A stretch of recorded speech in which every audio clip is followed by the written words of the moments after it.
In a cozy little town, nestled between rolling hills and sparkling streams, a group of friends called themselves the Tiny Explorers. There was Benny, the brainy one who always had a book in his hand, Lily, the lively leader with a heart of gold, Max, the master tinkerer who could fix anything, Mia, the artist who saw beauty everywhere, and Sammy, the smallest but the bravest of them all. One sunny afternoon, they gathered in their secret clubhouse, a treehouse draped in ivy and fairy lights. Lily unfolded a magical map they had found buried in her grandmother's attic. This wasn't just any map, it shimmered and shifted, revealing hidden worlds tucked away in plain sight.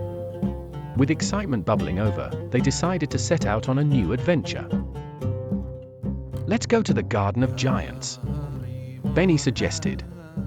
As soon as they whispered the destination, the map glowed, and a soft breeze lifted them off the treehouse floor.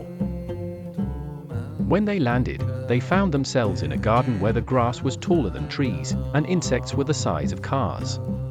"Look, a ladybug bus," Mia pointed out, her eyes wide in wonder.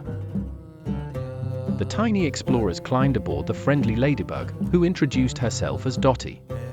Dottie zoomed through the Garden of Giants, dodging towering blades of grass and zooming past beetles rolling giant balls of soil.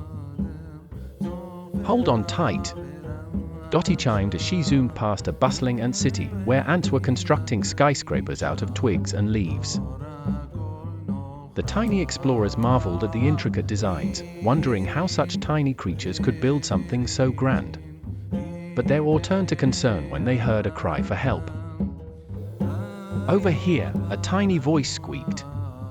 It was an ant, stuck under a fallen leaf. Sammy and Max worked together to lift the leaf and free the poor ant. "Thank you, brave explorers," the ant said, bowing in gratitude. As a reward, the Ant King invited them to a grand feast in the heart of the ant city. They ate dewdrop soup and crumb cakes, danced to the beat of the ant drums, and listened to tales of the garden's history. Refreshed and ready for more, the map buzzed again, signaling it was time for their next adventure. "To the underwater city," Lily declared. The map glowed blue, and the next thing they knew, they were diving into a magical ocean. They swam through coral forests where the corals glowed like rainbows, guided by a cheerful dolphin named Splash. "Welcome to the underwater city," Splash announced, showing them a city built entirely of seashells and pearls. Mermaids waved and smiled as they passed by, their tails glittering like 1,000 fish scales. But not everything was perfect in this watery paradise.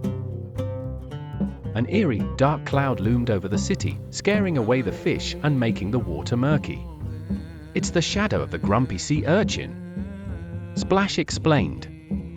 The tiny explorers knew they had to help,